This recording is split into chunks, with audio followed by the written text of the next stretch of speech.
नमो अरिहन्ताणं नमो सिद्धाणं नमो वायुयाणं नमो वज्रायाणं नमो लोये सवसाहुणम्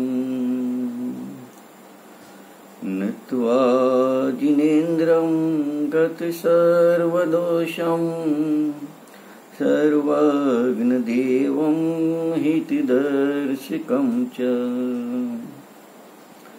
श्रीजैनसिद्धान्तप्रवेशिकेयं विरच्यते सर्वदियां हितायाम्। आचार्य पंडित श्री गोपालदासजी बरियाकृत લઘુ જૈન સિદ્ધાંત પ્રવેશિકાનો સ્વાધ્યાય ચાલે છે। એમાં માર્ગણાનું પ્રકરણ ચાલે છે। 357 નંબરનો આપણો પ્રશ્ન હતો કે માર્ગણા કોને કહે છે। ત્યાંથી આપણે શરૂ કર્યું હતું કે જે ધર્મ વિશેષોથી જીવોનું અન્વેષણ એટલે શોધ કરવામાં આવે તે ધર્મ વિશેષણોને માર્ગણા કહે છે। ને આપણે જોયું કે માર્ગણાના 14 ભેદ છે। એમાંથી આપણે 10 ભેદોની તો ચર્ચા પણ કરી। ગતિ, ઇન્દ્રિય, કાય, યોગ, વેદ, કષાય, જ્ઞાન, સંયમ, દર્શન, લેશ્યા, અહીં સુધી 10 માર્ગણાઓની આપણે ચર્ચા કરી। આપણે આજે 11મી જે ભવ્યત્ય માર્ગણા છે એની ચર્ચા કરીશું અને આગળ આપણે વિષયને વધારીશું। તો આપણો પ્રશ્ન નંબર છે 409 છે કે ભવ્ય માર્ગણાના કેટલા ભેદ છે। તો ઉત્તર છે 2 ભેદ છે, ભવ્ય અને અભવ્ય। તો જો અહીંયા આપણે ભવ્ય અભવ્યની ચર્ચા કરીશું કે આપણે આ જગતમાં યોગ્યતાની અપેક્ષાએ મૂળ 2 પ્રકારના જીવો રહેલા છે, ભવ્ય જીવ અને અભવ્ય જીવ। તો ભવ્યત્વપણું ને અભવ્યત્વપણું એને આપણે ગુણ પણ કહી શકીશું એક પ્રકારે।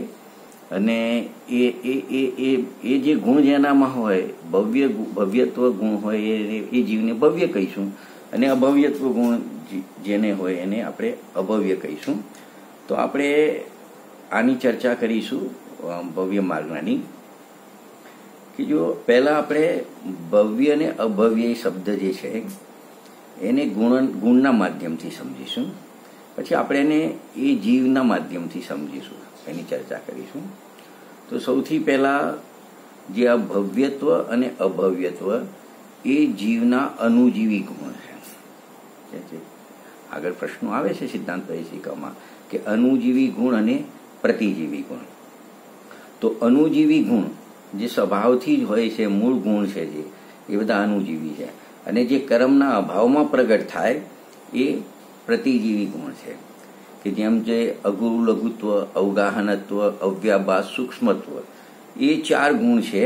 એ 4 ગુણ કહેવાય છે જીવના, પણ એ 4 અઘાતિયા કર્મનો અભાવ થતા પ્રગટ થાય છે। જો કર્મની સત્તા હોઈ શકે છે, જ્ઞાનાવરની, દર્શનાની, મોહની અંતરાય, પરંતુ કર્મની સત્તા ઉદય, ઉપશમ, ક્ષયોક્ષમ જે હોય, પણ એ વખતે એની અનાદિથી જીવની સાથે ને સાથે રહેલા છે, એ અનુજીવી ગુણ છે। જેમ કે જ્ઞાન, દર્શન, શ્રદ્ધા, ચારિત્ર, વીર્ય, એ અનુજીવી ગુણ છે, એ જીવની સાથે ને સાથે રહેલા હોય છે। તો મતલબ કે આપણે એટલું સમજ્યા કે આ જે ભવ્યત્વ અને અભવ્યત્વ એ અનુજીવી ગુણ છે, એની સત્તા જીવની અંદર અનાદિથી જોવામાં આવે છે। બીજી એક વિશેષતા છે, સમજો જ્ઞાન, દર્શન, વીર્ય, એ પણ જીવના અનુજીવી ગુણ છે, પણ એને કર્મનું મતલબ અપેક્ષા કર્મની નિમિત્તમાં હોય છે। ત્યારે આ જે અનુજીવી, આ જે ભવ્યત્વ અને અભવ્યત્વ જે ગુણ છે એને કર્મના ઉપશમ આદિની કોઈની અપેક્ષા હોતી નથી અને મૂળથી રહેવાવાળા એ ગુણો છે। બીજું આપણે આ ગુણોને, આ બંને જે ભાવ છે ને, ગુણ કહો કે ભાવ કહો, તો એને અશુદ્ધ પારિણામિક ભાવ કહેવામાં આવે છે। તો જો 2 શબ્દ છે, એક અશુદ્ધ અને એક પારિણામિક। તો પારિણામિક ભાવ તો કેમ કીધા કે આપણે જોયું કે આ જે ભવ્યત્વ અભવ્યત્વ ગુણ છે, ભાવ છે, એને કર્મનું ઉદય, ઉપશમ, ક્ષય કે ક્ષયોક્ષમ લાગતો નથી, એની અપેક્ષા નથી, માટે આ બંને ભાવ, ભવ્યત્વ અને અભવ્યત્વ, એ જીવના પારિણામિક ભાવ છે. એક વાત, સર્વાત સિદ્ધિ જે છે ને પૂજ્યપાદ સ્વામીનું મોક્ષશાસ્ત્રની ટીકા, એના આધારે આપણે ચર્ચા કરી રહ્યા છીએ. આટલી ચર્ચા જે કરીએ, અને એને અશુદ્ધ કેમ કીધા કે એ આ જે ભાવ કીધા, ગુણ કીધા, પણ એ પર્યાય આશ્રિત છે, વર્તમાન વર્તી અવસ્થાના આશ્રય હોય છે, અને એવો પર્યાયાર્થિક નહીં હોવાથી એને અશુદ્ધ કહેવામાં આવે છે. અને કોઈ કર્મની અપેક્ષા રહિત છે માટે એને પારિણામિક કહેવામાં આવે છે. એમ ભવ્યત્વ અને અભવ્યત્વ બંનેને અશુદ્ધ પારિણામિક કહેવામાં આવે છે. હવે આપણે મૂળ પ્રશ્ન ઉપર થોડી ચર્ચા કરીશું કે ભવ્ય કોને કહે છે. તો એ જો ભવ્યને સમજવા માટે આપણે જે ભવ્યત્વપણું છે ને, ભવ્યત્વ ગુણ કહો, ભાવ કહો, એ જીવમાં હોય છે. તો જીવની અપેક્ષાએ ભવ્યત્વનો વિચાર કરીશું પહેલા, પછી આપણે અભવ્યત્વનો વિચાર કરીશું. તો જો હવે જે જીવને સમ્યક દર્શન, જ્ઞાન, ચારિત્ર પ્રગટ કરવાની યોગ્યતા હોય એ જીવ ભવ્ય છે. અથવા બીજી રીતે એમ પણ કહી શકાય કે આ જે જીવો મોક્ષને પામવાને લાયક હોય એ બધા જીવોને આ ભવ્યત્વ ભાવ હોય છે. એ જીવો આ ભવ્યત્વ ભાવ સહિત હોય છે. એમાં એક આપણે આગળ જોયું કે કોઈ કર્મની નિમિત્તની અપેક્ષા નથી, તો એ બરાબર વાત છે કે આ ભવ્યત્વ ભાવ દ્રવ્ય કર્મની અપેક્ષા રાખતો નથી, પણ જીવના સમ્યક્તવાદી ગુણો ઢંકાયેલા છે. તો એ સમ્યક્તવાદી ગુણો ઢંકાયેલા હોય એટલે કે સમજો કે મિથ્યાત્વ જીવને હોય ત્યાં સુધી આ ભવ્યત્વપણું પ્રગટ થતું નથી પર્યાયમાં. તો એ સમ્યક્ત્વ નહીં હોવામાં મિથ્યાત્વવાદી કર્મનું નિમિત્ત છે, જળ કર્મનું નિમિત્ત છે. તો ઉપચારથી આ કર્મને પણ અથવા ભવ્યત્વને પણ અશુદ્ધતામાં ઉપચારથી નિમિત્ત કહેવામાં આવે છે, દ્રવ્ય કર્મ નિમિત્ત છે એમ કહેવામાં આવે છે. કારણ કે જે દ્રવ્યત્વપણું જીવ ભવ્ય હોય, પણ ભવ્યત્વપણું પ્રગટ ક્યારે થશે કે સમ્યક દર્શન પ્રગટ કરશે થાય. હવે સમ્યક દર્શન ક્યાં સુધી પ્રગટ નથી, નિમિત્ત અપેક્ષાએ વાત કરીએ તો કે જ્યાં સુધી મિથ્યાત્વ કર્મનો ઉદય છે ત્યાં સુધી, તો ત્યાં સુધી ભવ્યત્વ ગુણનું અશુદ્ધ પરિણમન છે. તો એ જ્યારે એ કર્મનું નિમિત્ત છે ત્યાં આગળ મિથ્યાત્વાદી કર્મનું, તો એને ઉપચારથી ભવ્યત્વના અશુદ્ધ પરિણમનમાં પણ એ કર્મનું નિમિત્ત છે ઉપચારથી કહેવામાં આવે છે. અને જ્યારે જીવ પોતાની પાત્રતા વડે, પોતાના સ્વપુરુષાર્થ વડે એ સમ્યક દર્શન પ્રગટ કરે અને ચારિત્ર ભાવમાં સ્થિર થાય ત્યારે એને ભવ્યત્વપણાની શક્તિ એને શું થાય છે, પ્રગટ થાય છે. બીજું આમાં આપણે એવો વિચાર કરીશું કે આ જે ભવ્યત્વ છે ને, ભવ્ય જીવ કહો કે ભવ્ય જીવ કેટલા પ્રકારના છે. તો જો થોડી થોડી શાસ્ત્રોમાં જે ચર્ચા કરી છે એમાંથી આપણે થોડા પોઈન્ટની ચર્ચા કરીશું. કે ભવ્ય જીવના પહેલા આપણે 3 પ્રકાર જોઈશું. આપણે ભવ્ય જીવના કે ભવ્ય છે પણ એમાં શું ડિફરન્સ છે. 3 પ્રકાર કર્યા. ભવ્ય એટલે સામાન્ય પ્રકારે તો સમ્યક દર્શન, સમ્યક જ્ઞાન, સમ્યક ચારિત્ર પ્રગટ કરવાની યોગ્યતા છે, એ જીવ ભવ્ય છે. તો એમાં 3 ભેદ પાડ્યા, તો એ 3માં શું ડિફરન્સ છે એ આપણે સમજવા માંગીએ છીએ. તો એના પહેલા 3 નામ આપીશું, 3 પ્રકારના. એક પહેલા પ્રકારનો જીવ છે એને આસન ભવ્ય અથવા નિકટ ભવ્ય જીવ આપણે લઈશું. આસન ભવ્ય અથવા નિકટ ભવ્ય જીવ એક પ્રકાર એ થયો. બીજો પ્રકાર આપણે લઈશું દુર્ભવ્ય જીવ, દુર્ભવ્ય જીવ. અને ત્રીજો પ્રકાર આપણે લઈશું અભવ્ય સમભવ્ય અથવા દુરાનુદૂર ભવ્ય જીવ. 3 પ્રકાર થયા: આસન ભવ્ય, દુર્ભવ્ય અને દુરાનુદૂર ભવ્ય. આસન ભવ્યનું બીજું નામ આપણે નિકટ ભવ્ય આપ્યું, અને દુરાનું અને અભવ્ય સમભવ્ય એ દુરાનુદર ભવ્ય એનું એ નામ આપ્યું. તો એમાં ડિફરન્સ શું છે એ જોવા માટે આપણે ત્રણેય પ્રકારને સમજીશું કે આસન ભવ્ય કોને કહેવા છે અને આસન ભવ્ય જીવ. તો જો કે કેવડી ભગવાનનું સુખ સર્વ સુખોમાં ઉત્કૃષ્ટ છે. કેવડી ભગવાન પાસે સુખ હોય છે. સમજો 4થા ગુણસ્થાને પણ સુખ છે, 5મા ગુણસ્થાને પણ સુખ, સાચું સુખ, વાસ્તવિક સુખ, આત્મિક સુખ એને પ્રગટ છે. મુનિરાજને પણ છે અને કેવડી ભગવાનને છે એ ઉત્કૃષ્ટ સુખ છે.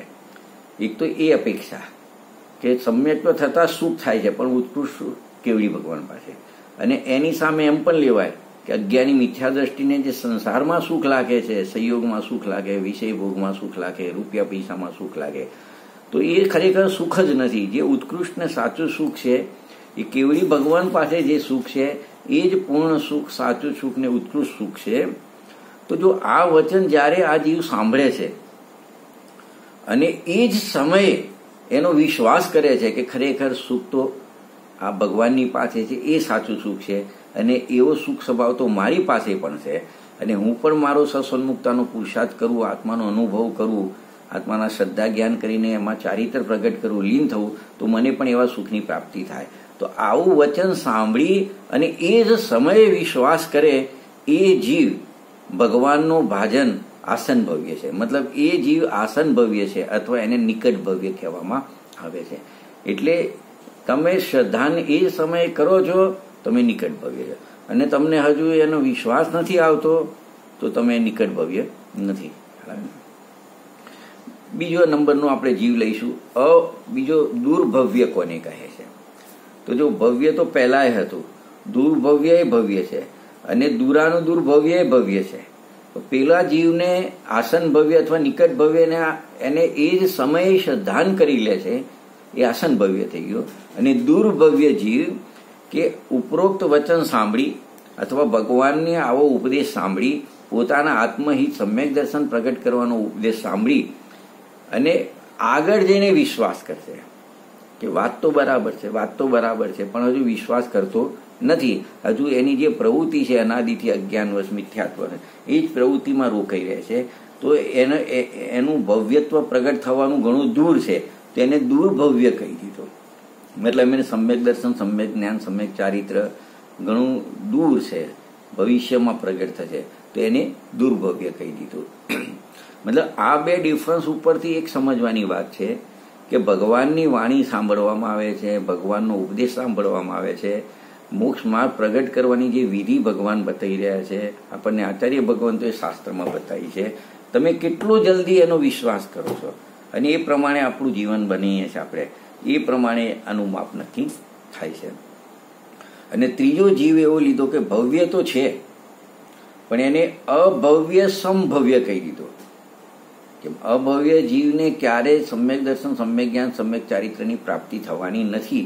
આ છે તો ભવ્ય, એનામાં યોગ્યતા તો રહેલી છે, પણ અભવ્ય સમભવ્ય કીધું, એટલે કે ભવ્ય હોવા છતાં પણ એને સમ્યકની પ્રાપ્તિ થતી નથી. એટલે એને દુરાનું દુર્ભવ્ય પણ કહેવામાં આવે છે. કે એને દુરાનું દુર્ભવ્ય એટલા માટે કીધું, એક તો ભવ્ય એટલા માટે કીધું કે એમાં સંસારનો નાશ કરવાની અને મુક્ત થવાની શક્તિ તો છે, સંભાવના પણ છે, પરંતુ આ જીવોને શક્તિની ક્યારેય વ્યક્તિ થતી નથી. એના માટે એક લાઈન બહુ યાદ રાખવા જેવી લખી છે શાસ્ત્રોમાં કે આવા જીવો અનાદિથી અનંતકાળ સુધી, એટલે અનાદિ અનંતકાળ આવા જીવો નિત્ય નિગોદ પર્યાયમાં જ રહે છે. એ જીવો ભવ્ય છે પણ નિત્ય નિગોદમાંથી બહાર ક્યારેય નીકળતા નથી. મતલબ આટલો અનંતકાળનો સંસાર ગયો, પણ જે ભવ્ય જીવો છે પણ એ અભવ્ય સંભવ્ય છે, એ જીવો આજ દિન સુધી એ નિત્ય નિગોદમાંથી બહાર નીકળ્યા જ નથી. અને નિત્ય નિગોદમાંથી બહાર નીકળી અને એક ઇન્દ્રિય બીજી છે ને, પૃથ્વી, જળ, અગ્નિ, વાયુ, અને પ્રત્યેક વનસ્પતિ, 2 ઇન્દ્રિય, 3 ઇન્દ્રિય, 4 ઇન્દ્રિય, પંચેન્દ્રિય, સંજ્ઞી, અસંજ્ઞી પણ આ મનુષ્ય, દેવ, નારકી, તિર્યન કોઈ ગતિ, મતલબ કોઈ બીજી પર્યાયને પ્રાપ્ત થયા જ નથી. એ બધા અભવ્ય સમભવ્ય જીવો છે અને હજુ સુધી તે એમાંથી બહાર નીકળ્યા નથી અને ભવિષ્યમાં ક્યારે પણ નિત્ય નિગોદમાંથી બહાર આવવા વાળા નથી. ખાલી એમને લેબલ મળેલું છે કે ભવ્ય, પણ એ એવા ભવ્ય જીવને અભવ્ય સમભવ્ય અથવા દુરાનું દુર્ભવ્ય કહેવામાં આવે છે. એક માગનંદી યોગિંદુ દેવ થઈ ગયા, આચાર્ય થઈ ગયા, 12મી સદીમાં થઈ ગયા. એમને જૈન તત્વ વિદ્યા નામનું એક ગ્રંથ લખેલો છે. એની અંદર એમને પ્રશ્ન મૂકેલો છે. એમને એવી મતલબ એક આશંકા વ્યક્ત કરેલી છે શિષ્યો માટે થઈને, શિષ્યો વતી પ્રશ્ન કરેલો છે કે એમને એક પોસિબિલિટી બતાવી કે ભાઈ અભવ્ય તો ક્યારે ભવ્ય બની શકતો નથી. મતલબ જે જીવો અનાદિના છે, બધા અભવ્ય છે, એ તો ભવ્ય બની શકવાના નથી. એક વાત એમને કરી.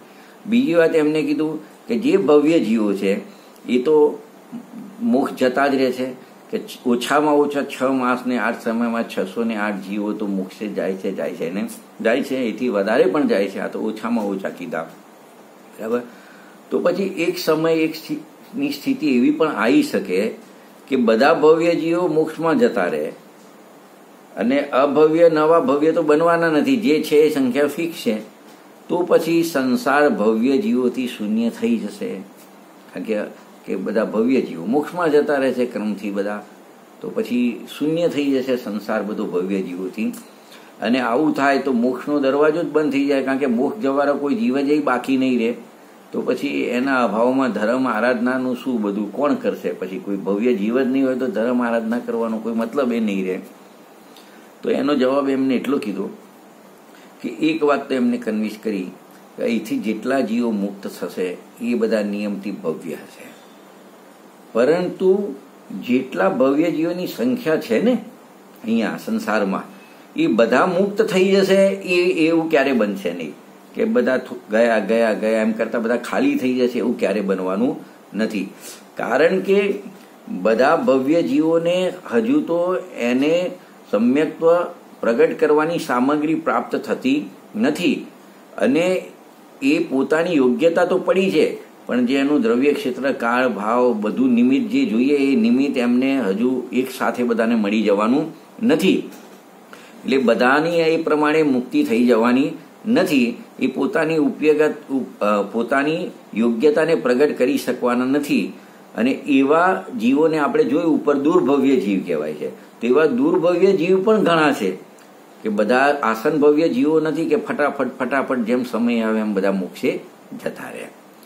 એમને એક ઉદાહરણ પણ આપ્યું છે કે જેમ કે બધા મોટા મોટા પથ્થરો હોય છે, મોટી મોટી શિલાઓ હોય છે, એમાં પ્રતિમા બનવાની યોગ્યતા હોય છે. આપણે જે ભગવાનની પ્રતિમા બને છે ને એવા શિલાઓ બધી ઘણી બધી હોય છે, એમાં પ્રતિમા બનવાની યોગ્યતા તો હોય છે, પણ બધા પથ્થર પ્રતિમાનો આકાર લઈ શકતી નથી. જે પાષાણ ખંડોને શિલ્પીનો યોગ બને, શિલ્પકાર હોય અને એની બધી યોગ્યતા શિલ્પીનો યોગ બને, તે જ પાષાણ ભગવાન એટલે કે પ્રતિમા બની શકે છે.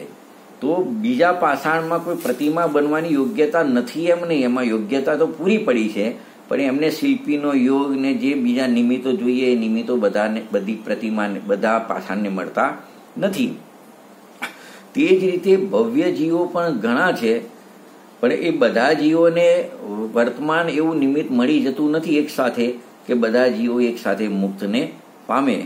તો એટલે એના પરથી એટલું નક્કી થયું કે સંસાર ક્યારેય ભવ્ય જીવોથી શૂન્ય થવાનું નથી. કેટલો અનંતકાળ ગયો, હજુ અનંતકાળ જતો રહે છે, બીજો અનંતકાળ આવતો રહે છે, પણ ભવ્ય જીવોની સંખ્યા અકબંધ રહેવાવાળી છે. આવા જ એક પ્રશ્નની ચર્ચા ચેતનદાસજી જે છે એમને ટીકા કરેલી છે. આદરણીય ચેતનદાસજી મોક્ષશાસ્ત્રની ટીકા કરેલી છે. એમાં પણ એમને આ પ્રકારની એક ચર્ચા કરેલી છે કે અનંતકાળ સુધી સિદ્ધ નહીં થવા લાયક અભવ્ય જે છે અભવ્ય સમાન જ છે, તથા નિકટ ભવ્ય બધા જીવ સિદ્ધ થઈ જશે, તો પછી આગામી કાળમાં તે ભવ્ય જીવોથી રહિત થઈ જશે. બે પ્રકાર ભવ્ય લીધા એમને. એક તો અભવ્ય સમભવ્ય લીધા, કે જે ક્યારે સિદ્ધ અનંતકાળ સુધી સિદ્ધ નથી થવાને અભવ્ય સંભવ્ય છે, અને બીજા નિકટ ભવ્ય છે. તો જે નિકટ ભવ્ય જીવ બધા સિદ્ધ થઈ જશે તો આગામી સમય એવો આવશે કે બધા ભવ્ય જીવોથી રહિત થઈ જશે. તો એમને ઉત્તર આપ્યો છે એવું નથી, કારણ કે અનંતકાળ સુધી સિદ્ધ નહીં થવા યોગ્ય ભવ્ય જીવો પણ ભવ્ય જીવ રાશિમાં જ એમની ગણના છે. દુર્ભવ્ય છે એવા પણ ભવ્ય જીવોમાં આવશે. દુર્ભવ્ય પણ ભવ્ય જ કહેવાશે સામાન્ય અપેક્ષાએ. જેમ સુવર્ણની ખાનમાં જે સોનાની ખાણો હોય ને એમાં કેટલાય કનક પાષાણ એવા હોય કે એમાં સોનું બનવાની યોગ્યતા છે, પણ એ સોનું નહીં બને અનંતકાળ સુધી, પણ એમનામાં સોનું બનવાની શક્તિ તો વિદ્યમાન છે. તેથી એમને કનક પાષાણ કહેવાય છે, એમને અંધ પાષાણ કહેવાતા નથી. જે અંધ પાષાણ બી પડ્યા છે અંદર કે એ અંધ પાષાણ એવા છે કે જેમાં સોનું બનવાની યોગ્યતા જ નથી, પણ આને કનક પાષાણ કીધા છે એટલે એમનામાં સોનું બનવાની યોગ્યતા પડી છે, પણ એમાં શક્તિ વિદ્યમાન છે, પણ એ સુવર્ણ રૂપ થતા નથી. તો છતાં પણ એમને કનક પાષાણ જ કહેવામાં આવે છે, કારણ કે એમને જ્યારે પણ બાહ્ય કારણ મળી જશે તો એમાં સુવર્ણ અલગ અને માટી અલગ થઈ જાય અને એ કનક પાષાણમાંથી સોનું બની જાય છે. જ્યારે પેલા જે અંધ પાષાણ પડ્યા છે એ અંધ પાષાણમાં જે અંધ પાષાણ પડ્યા છે એમાં તો સોનું બનવાની યોગ્યતા જ એમાં તો છે નહીં. એમ અભવ્ય સમભવ્યમાં સમ્યક તો પ્રગટ કરવાની, બીજા જે દુર્ભવ્ય છે દુર્ભવ્ય, એ દુર્ભવ્યમાં સમ્યક પ્રગટ કરવાની યોગ્યતા વિદ્યમાન હોવાથી એ અભવ્ય તો નથી. અભવ્યમાં તો આ યોગ્યતાનો શું છે? અભાવ છે. પણ આ જીવોમાં, દુર્ભવ્ય જીવોમાં યોગ્યતા પડી છે એટલે એ ભવ્ય છે, એ જીવો પણ ભવ્ય છે. બીજું એ આપણો ગોમટસાર જીવકાંડ જે છે એમાં 557 નંબરની ગાથા છે. એમાં ભવ્યના કેટલા પ્રકાર છે એવો પ્રશ્ન મૂકેલો છે. તો ત્યાં થોડી અલગ પ્રકારે ચર્ચા કરી છે, બીજા પ્રકાર બતાવેલા છે. જેમ ત્યાં 3 પ્રકાર બતાવ્યા હતા, આસન ભવ્ય, દુર્ભવ્ય અને દુરાનું દુર્ભવ્ય. અહીંયા જે ગોમટસારમાં 557 નંબરની ગાથા છે એમાં એમને 2 પ્રકારના જીવો, ભવ્ય જીવો બતાવ્યા છે. એક ભવ્ય સિદ્ધ અને એક ભવ સિદ્ધ, એવા 2 પ્રકાર બતાવ્યા છે. તો જો હવે આ ભવ્ય સિદ્ધ અને ભવ સિદ્ધમાં શું ફરક છે આપણે થોડું જોઈશું. તો જેમાં પહેલા ભવ્ય સિદ્ધની ચર્ચા કરીશું કે જે જીવો મુક્તિ થવાની યોગ્ય છે અને એમની મુક્તિ પણ થશે, એવું મુક્તિનું પરિણમન પણ થશે. મતલબ એમના 2 પ્રકારની યોગ્યતા થઈ. એક મુક્ત થવાની યોગ્યતા અને એ યોગ્યતા છે એનું પરિણમન થવાની યોગ્યતા. આ પ્રકારની 2 પ્રકારની યોગ્યતા જે જીવોમાં રહેલી છે એ બધા ભવ્ય જીવોને ભવ્ય સિદ્ધ કહેવામાં આવે છે, ભવ્ય સિદ્ધ કહેવામાં આવે છે. જેમ કે વ્યંધ્યાપણાના દોષથી રહી સ્ત્રી હોય, મતલબ જે સ્ત્રી હોય પણ વ્યંધ્યપણાનો દોષ ના હોય, એનામાં વ્યંધ્યત્વપણાના દોષથી રહિત સ્ત્રી હોય, એને નિમિત્ત મળે તો એને પુત્રની પ્રાપ્તિ થાય છે. તેમ આ ભવ્ય સિદ્ધ છે, એમને યોગ્યતા પણ છે અને એમને નિમિત્ત મળતા એમનું મુક્તિનું પરિણમન પણ થઈ જાય છે. એ બધા જીવો ભવ્ય સિદ્ધ છે. હવે ભવસિદ્ધની આપણે વાત કરીશું. ભવસિદ્ધ તો જે જીવ ભવ્યત્વના યોગ્ય હોય, એટલે કે એમને સમ્યક દર્શન આદિ સામગ્રીને પ્રાપ્ત કરી અને અનંત ચતુષ્ટય રૂપ થવું, કેવળ એટલી જ યોગ્યતા છે. પેલાને પણ એ યોગ્યતા હતી, આને પણ એવી યોગ્યતા છે, પણ પેલાને જોડે એ યોગ્યતાનું પરિણમન થયું એવી બીજા પ્રકારની યોગ્યતા હતી. પણ આ જે ભવસિદ્ધ છે એને બીજા પ્રકારની યોગ્યતા નથી, કે એની સિદ્ધ બનવાની યોગ્યતા છે પણ સિદ્ધરૂપ પરિણમન થવાની યોગ્યતા નથી. એના માટે એમને ઉદાહરણ આપેલું છે કે વિધવા હોય, કોઈ સ્ત્રી વિધવા થઈ જાય પણ એ સતી છે. કેવી છે સ્ત્રી? સતી છે. તો હવે એનામાં માતા બનવાની યોગ્યતા તો છે, પણ માતા બનવાની યોગ્યતા હોવા છતાં પણ એક તો એક વિધવા થઈ ગઈ એટલે નિમિત્ત મળવાનું નથી, અને સતી છે એટલે એ ક્યારેય માતા નહીં બની શકે. તેમાં ભવસિદ્ધ છે, એમાં સમ્યક તો પ્રગટ કરવાની યોગ્યતા છે, પરંતુ તેમને એ ક્યારે સમ્યક્ત્વને પ્રગટ નહીં કરે, પરિણમન નહીં કરે, સદાકાળ ક્યાં રહેશે? સંસારમાં જ રહેશે. આ ભવસિદ્ધનું ઉદાહરણ પણ આપેલું છે કે જેમ કોઈ સુવર્ણ સહિત પાષાણ એવા હોય કે તેમને ક્યારે મેલ નાશ કરવાની સામગ્રી મળતી જ નથી. જેમ તો કે ઘણા એવા સુવર્ણ પાષાણ એવા હશે કે આજ દિન અનંતકાળ ગયો, આજ દિન સુધી એમને એવું નિમિત્ત જ નથી બન્યું કે એમની માટી છૂટી પડી જાય ને સોનું છૂટું પડી જાય, અને ભવિષ્યમાં એમને મળશે બી નહીં.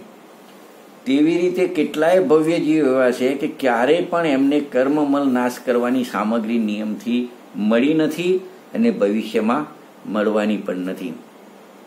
એમને એક બીજું પણ ઉદાહરણ આપેલું છે કે જેમ કે અહમિન્દ્ર દેવ હોય ને, ઉપર વિમાનવાસી દેવોમાં અહમિન્દ્ર દેવ, એમનામાં નરક આદિમાં ગમન કરવાની શક્તિ તો છે, પરંતુ એ ક્યારેય નરક આદિમાં ગમન કરતા નથી, ત્યાં જતા જ નથી.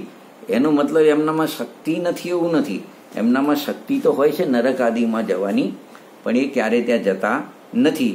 તેવી રીતે કેટલાય ભવ્ય જીવો એવા છે કે એમનામાં સમ્યક દર્શન પ્રગટ કરી અને મુક્ત થવાની યોગ્યતા છે, પણ ક્યારેય મુક્ત થતા નથી. આ ગોમટસાર જીવકાંડ ગાથા 558 એમાં જે શ્રીમદ રાજચંદ્ર ગ્રંથાલય છે એમાં એની ટીકા કરેલી છે. એના આધારે આપણે આ બે પ્રકાર જોયા, ભવ્ય સિદ્ધ અને ભવસિદ્ધ. ભવ્યના બે પ્રકાર આપણે જોયા.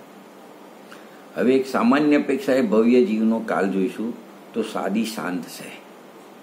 આ સાદી શાંતનો જગન્ય કાલ અંતર્મુહૂર્ત છે. અને ઉત્કૃષ્ટ કાલ જોઈએ તો કંઈક અર્ધપૂતગલ પરાવર્તન માત્ર કાલ છે. અર્ધપૂતગલ પરાવર્તન, કેમ કે ભવ્ય જીવ એક પર્યાયની અપેક્ષાએ જોઈએ તો આપણે સાદી શાંત કહીશું. અને જ્યારે જીવ ભવ્યતા પ્રગટ થાય છે, સમ્યક દર્શન પ્રગટ કરે છે, તો વધુમાં વધુ અર્ધપૂતગલ પરાવર્તન કાળથી વધારે સંસારમાં રહી શકતો નથી. અને બાકી વચ્ચે કોઈ જોવા હોય તો ગુણસ્થાન પ્રમાણેનો કાળ છે, એમ પણ આપણે કહી શકાય કે ચોથામાં આવ્યો, પાંચમામાં આવ્યો, છઠ્ઠા સાતમામાં શ્રેણીના ગુણસ્થાનમાં સહયોગ કેવડી, અયોગ કેવડી, તો ગુણસ્થાન પ્રમાણ પણ એનો કાળ છે, એમ પણ આપણે કહી શકાય. પર્યાયાર્થિક નહીંથી આપણે એને વિચારીએ તો આ ભવ્યત્વ ભાવનો અભાવ મોક્ષ થતા થઈ જાય છે. જો પર્યાયાર્થિક નહીં એટલે પર્યાયને આપણે આગળ રાખીને વાત કરીશું કે કારણ કે સમ્યક તો પ્રગટ થશે એટલે ભવ્યત્વ પણ પ્રગટ થશે. જે અનાદિનું શક્તિરૂપે હતું એની શું થશે? વ્યક્તિ થશે. તે પર્યાયમાં વ્યક્ત થયું, તો એ પર્યાયાર્થિક નહીંનો વિષય થઈ ગયો. એને આપણે કથન કરવું, સમજાવવું, સમજવું, વિચારવું, વિકલ્પ કરવા, એ બધું. તો આ ભવ્યત્વપણું પ્રગટ તો થયું. હવે આ ભવ્યત્વપણાનો અભાવ ક્યારે થશે? તો મોક્ષ જીવનો થઈ જાય છે તો પછી એ ભવ્યત્વપણાનો શું થઈ જાય છે? અભાવ થઈ જાય છે. એટલે કે જ્યારે સમ્યક દર્શન જ્ઞાન આદિ ગુણો છે એની પૂર્ણતા પ્રગટ થઈ જાય છે દર્શન જ્ઞાન ચારિત્રની, પછી આ જીવ ભવ્ય છે કે એને ભવ્યત્વપણાની શક્તિની વ્યક્તિ થઈ છે એવો વ્યવહાર પછી શું થઈ જાય છે? ખતમ થઈ જાય છે. મતલબ એ સિદ્ધ બની જાય, રેન સિદ્ધ થઈ જાય, પછી આ ભવ્ય છે એવો વ્યવહાર એને લાગતો નથી. એટલે મતલબ એને મુક્ત થયા પછી એને ભવ્ય કહેતા નથી. અભવ્ય તે હતો જ નહીં પહેલેથી, બરાબર છે. અને મુક્ત થયા પછી ભવ્ય પણ કહેવાતો નથી. એટલે એમને જ્યારે ભવ્યત્વ શક્તિની અભિવ્યક્તિ થાય અને પછી એ ભગવાન બની જાય, પછી અભવ્ય અને ભવ્યપણાથી એ કેવા છે? પાર થઈ જાય છે. તો એ વખતે એમને શું હોય છે?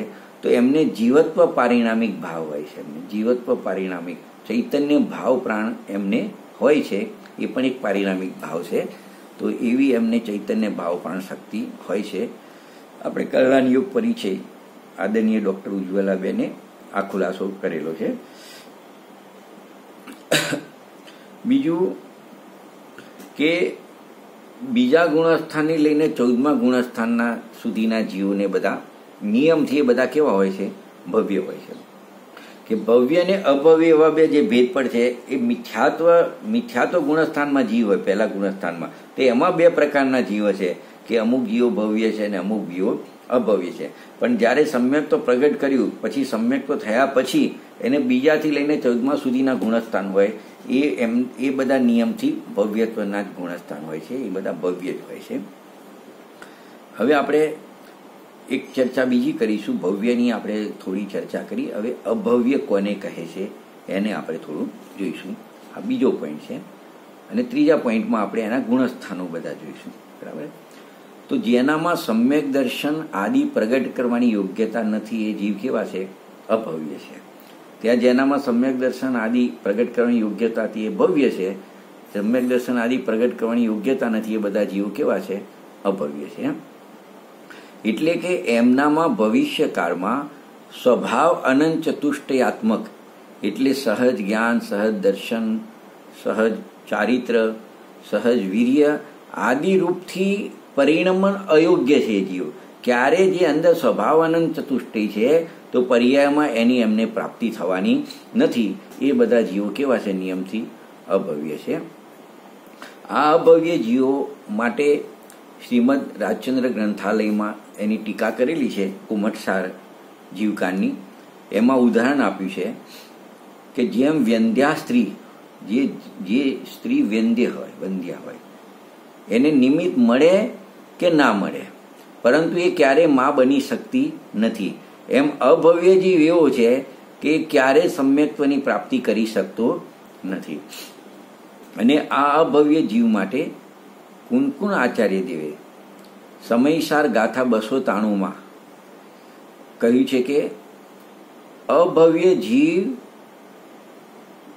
ભોગને માટે જ ધર્મની શ્રદ્ધા કરે છે, એની રુચિ કરે છે ને એનો સ્પર્શ કરે છે, પરંતુ આ બધું ભોગના નિમિત્ત માટે કરે છે, કર્મક્ષયના માટે કરતો નથી. મતલબ એ જે કોઈ બી વ્યવહાર શ્રદ્ધા જેને આપણે કહેવાય છે એ બધું શ્રદ્ધા વગેરે કરે છે, પણ એને અંદર અભિપ્રાયમાં ભોગનો હેતુ છે, કર્મક્ષયનો હેતુ હોતો નથી અને એની ક્યારેય મુક્તિ પણ થતી નથી. આ ભવ્ય જીવને એકમાત્ર મિથ્યાત્વ ગુણસ્થાન જ હોય છે અને આ ભવ્ય જીવનો સંસારમાં રહેવાનો કાળ અનાદિ અનંત છે.